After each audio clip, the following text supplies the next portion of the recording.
So, just out of Jurassic World Rebirth. I'll let you guys go first because... Do you boys want to go first? No, you go first.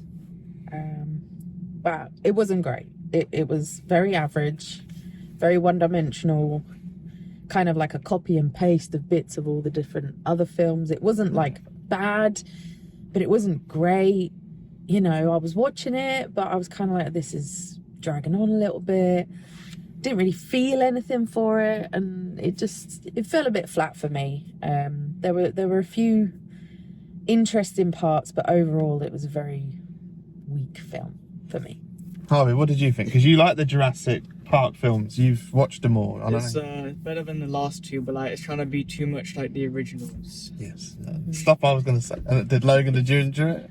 I enjoyed it. I don't have any, like, I've never watched the originals, so I've only seen the 2016 to now films. So... Disgrace. So, I don't have any, I don't know how to word it. I'm not, like... Perspective on the originals. Yeah, perspective on the originals. However, from the ones I have seen, I thought it was a massive step up from the last one, in my eyes. However, I do still think it wasn't the best film. Was it entertaining? Yes. Was it enjoyable? Yes. Was it 10 out of 10? No. Say what you said about the D-Rex. What, creatures? What all the marketing was about. See, with the marketing as well, the marketing, at least from what I saw, made it seem like the D-Rex was going to be like a big part of it. This big mutant dinosaur that roams the island and is a massive threat. However, coming out of the film now, it was actually really disappointing because it wasn't there in the film. It got like 5 minutes of screen time at most, and even then it sort of just stood there and walked. It never did anything. That's true. Compared to the other dinosaurs. So, a bit disappointing. Yeah, no, it's fair. So it's a slight mixed bag because I'd seen quite a lot of bad, negative stuff, really, or a very average, mediocre stuff. But before I went in, and I went in a bit open-minded, but it's not horrendous. But dare I say, it's been done to death now.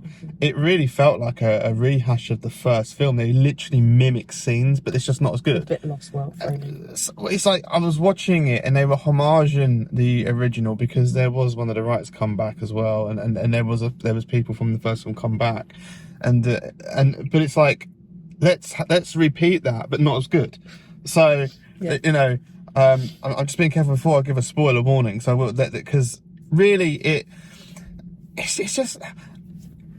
It was interesting when it started. There was like a B-movie monster flick vibe going on. And it actually, I thought that was interesting and it might go a different direction and be a bit different. But then it soon fell into the usual tropes that you get. It reminded me a little bit of Peter Jackson's King Kong. It was going into that territory. And even Kong Skull Island had it's just a monster flick now. I remember seeing the first Jurassic Park at the cinema with my dad twice in '93, and when that, so there is a nostalgia thing, and I was younger, but still, I've seen that film loads of times, even recently, and it still holds up and looks fantastic.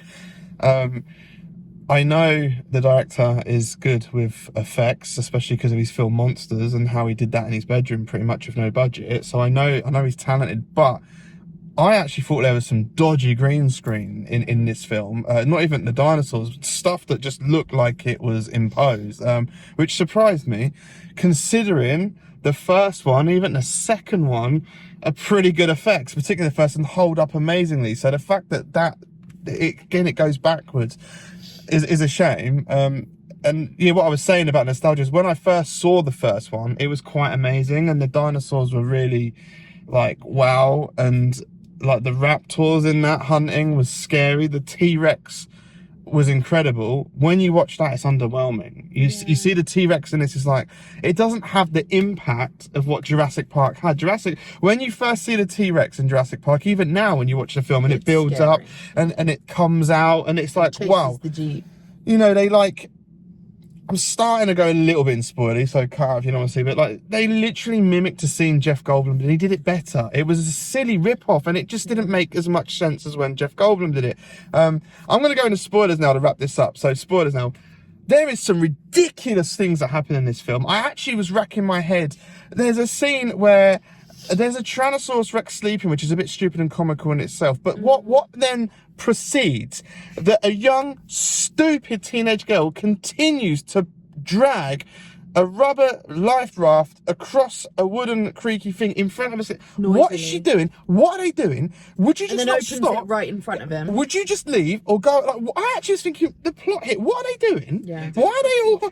What, you know, It disappears. I understand film and to try and get a scene, but like what I'm saying is the character, that the That scene stupidity. really annoyed me. Actually, that really did annoy me. It was dumb. Like Very gimmicky. characters do stupid things in films, right? But that was unbelievably ridiculous. That whole scene was so stupid. And it's like, when the T-Rex is chomping on the raft, would that not pop it?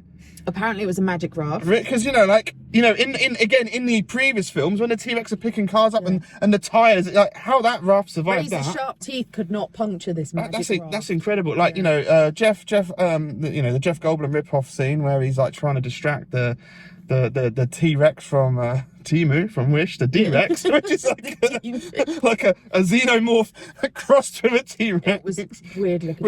with like an arm from Scary Movie 2. See, the best spoiler. So spoiler, the best bit. The Snickers wrapper and the door. So this whole. Well, to be honest, that happens at the beginning. It's not much of a the spoiler. beginning of the film, the whole island goes down because one door. So it's like a doesn't close. storyline from Resident Evil, like a Wish version again. So rather than just discard the T-virus with Snicker wrapper at the This door. Snickers wrapper goes into a vent in the bottom of the door. The whole thing breaks down because one door can't close. Containment has been breached. And I'm like, that's a new film. I'm that's locked at home really now. secure. Just watch your chocolate wrappers. But God. it's an alright popcorn flick, but there's a lot of story issues with it, and the characters were a little bit underdeveloped. Like I didn't particularly like many characters there. Again, like with the first film, They were kind of all a bit. the characters were good in the first film. Well, some of them, like you got behind some of them, you can understand them. But these characters are just And these all throwaway. top of the line mercenaries, they're all incompetent. They don't know how to do shit. So if you've not seen the first one and other ones, then it might be fun. But like maybe just watch the first one again. Yeah, just watch the. It's okay for a view. Jurassic World Rebirth.